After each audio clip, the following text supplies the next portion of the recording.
Halo semuanya, kembali lagi di channel Raja Galba ya. Nah, di video kali ini saya ingin membahas tentang pihak ketiga dari sebuah perusahaan pinjaman online yang ada di Indonesia ini. Ya, seperti yang Anda tahu, Anda seringkali menerima tagihan dari pihak-pihak ketiga gitu ya. Nah, apa sih pihak ketiga itu? Ya bagaimana cara kerjanya dan lain-lain gitu ya, akan saya bahas di sini. Oke, nah sebelum kita lanjut, kita intro dulu 5 detik yuk.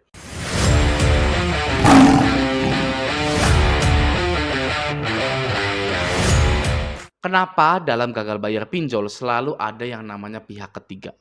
Ya, pihak ketiga yang akan menagih Anda, gitu ya.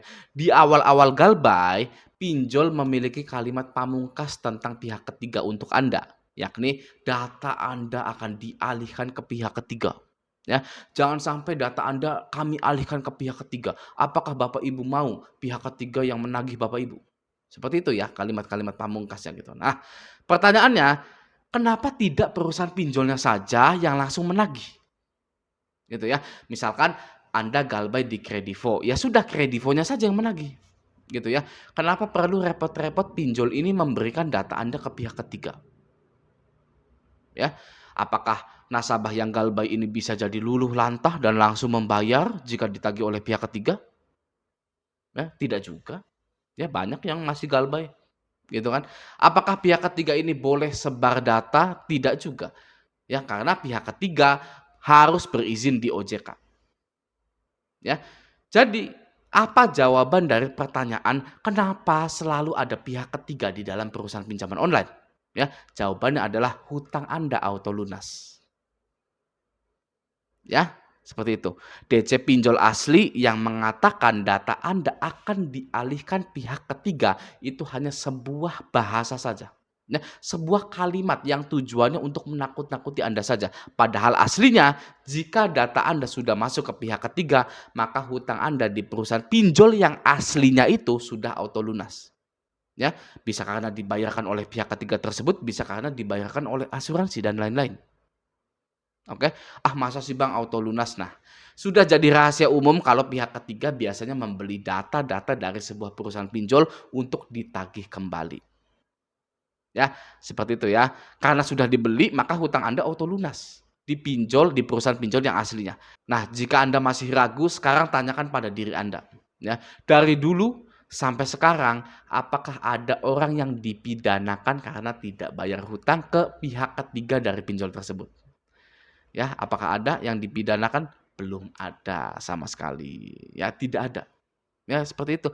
Jadi, anggap saja jika data Anda sudah masuk ke pihak ketiga, maka aroma-aroma auto lunas sudah sangat menyengat sekali. Ya, jika Anda sudah ditagih oleh pihak ketiga, silakan cek slik OJK Anda. Gitu ya. Nah, sekarang saya akan menyebutkan nama-nama dari perusahaan pihak ketiga yang biasa dipakai oleh pinjaman online tersebut. Ya, yang pertama ada PT Teknologi Internasional Nusantara. Itu ya yang pertama, yang kedua PT Belanja Hitungan Detik. Nah, itu sudah mulai akrab ya, PT Belanja Hitungan Detik. Oke, itu yang kedua. Yang ketiga PT Ramos Citra Pergaulan, agak asing gitu ya. Nah, yang keempat PT Kolmitra. Nah, Kolmitra ini sudah akrab juga ya, Kolmitra Persada Indonesia.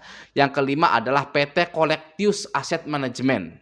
Ya, Collectius juga sudah mulai akrab bagi para galbayers ini ya. Nah, yang terakhir adalah PT MBA Consulting atau MBA Consulting gitu ya. Kita pronunciation-nya bahasa Indonesia saja ya.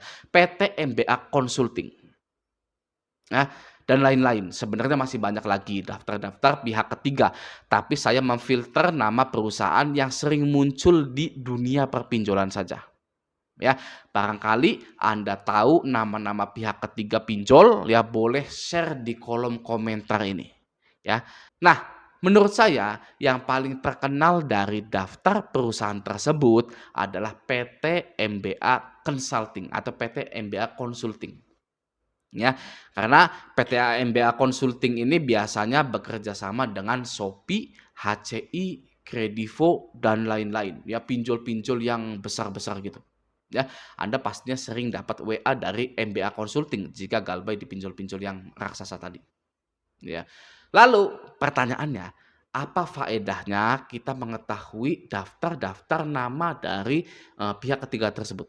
Apa faedahnya? Tidak ada faedahnya sama sekali, ya, tidak ada faedahnya sama sekali. Ya saya tidak bercanda tapi terdengar lucu, gitu ya. Apa faedahnya kita mengetahui daftar nama dari pihak-pihak ketiga tersebut? Ya, tidak ada faedahnya. Ya, tapi beralasan tidak ada faedahnya. Gini ya, apakah Anda menyadari selama ini OJK hanya mengumumkan nama-nama pinjol legal saja? Ya, AFPI juga hanya mengumumkan nama-nama pinjol legalnya saja. Oke, OJK dan AFPI tidak pernah merilis nama-nama pihak ketiga tersebut. Ya, jadi siapa yang peduli? Ya, OJK saja tidak peduli dengan pihak ketiga tersebut. Ya, apakah pernah OJK membahas tentang waspada pihak ketiga? Ya, pasti Anda tidak pernah mendengar OJK menyebutkan pihak ketiga ini, pihak ketiga itu, ya. Wajib bayar pada pihak ketiga, tidak ada. Pihak ketiga itu adalah resmi dari OJK, ya. Jadi Anda wajib bayar. Anda pernah nggak dengar OJK seperti itu atau baca, ya, ada statement seperti itu? Tidak ada. Tidak pernah sama sekali, ya. Karena sejatinya siapa yang peduli sama perusahaan pihak ketiga? Tidak ada yang peduli. Bahkan OJK dan AFP pun ya, AFPI itu tidak peduli. Oke. Tapi pertanyaannya, ngapain Anda peduli dengan pihak ketiga tersebut? Ya, ngurusin chattingan dari pihak ketiga tersebut ya, terima telepon dari pihak ketiga tersebut, nemui DC lapangan, ngapain nemu DC lapangan? Ya, tidak ada jaminannya, ya kan? Mau ke sini mau apa?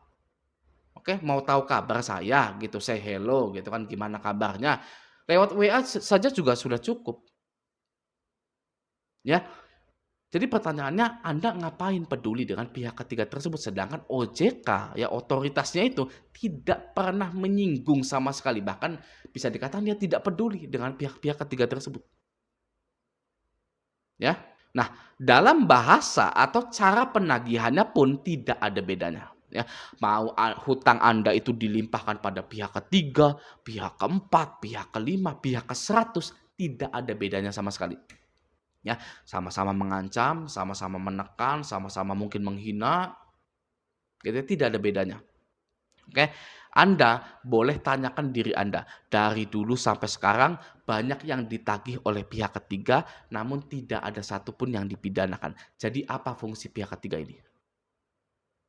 Ya, saya juga baru menyadari nih Bang, ternyata OJK dan AFPI tidak pernah merilis nama-nama pihak ketiga ini, merilis statement harus bayar ke pihak ketiga, tidak ada. Ya, ada pasal 19 ayat 2 UU HAM telah mengatur bahwa tidak seorang pun atas putusan pengadilan boleh dipidana penjara atau kurungan berdasarkan atas alasan ketidakmampuan untuk memenuhi suatu kewajiban dalam perjanjian hutang piutang.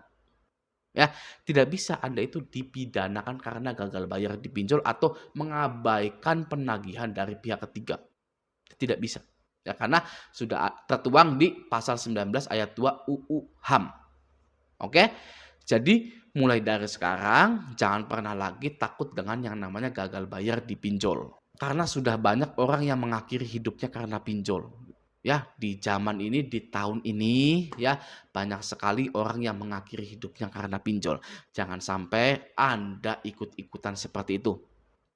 Ya, kalau Anda merasa goyah karena gagal bayar di pinjol, ingatlah bahwa banyak orang yang lebih parah daripada Anda. Ya, apakah Anda mau tahu? Ya, Anda silakan gabung di grup-grup Telegram dan grup Facebook Raja Galbay saya. Ya, Anda ketik saja di situ.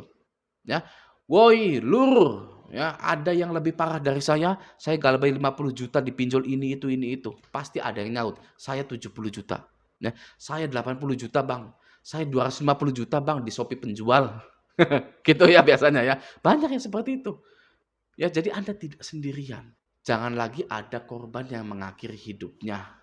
Oke, jadi di video kali ini saya harap Anda tidak lagi takut dengan kalimat pihak ketiga. Karena sejatinya tidak ada yang peduli dengan pihak ketiga. Dan tidak ada bedanya dengan penagihan-penagihan yang lainnya.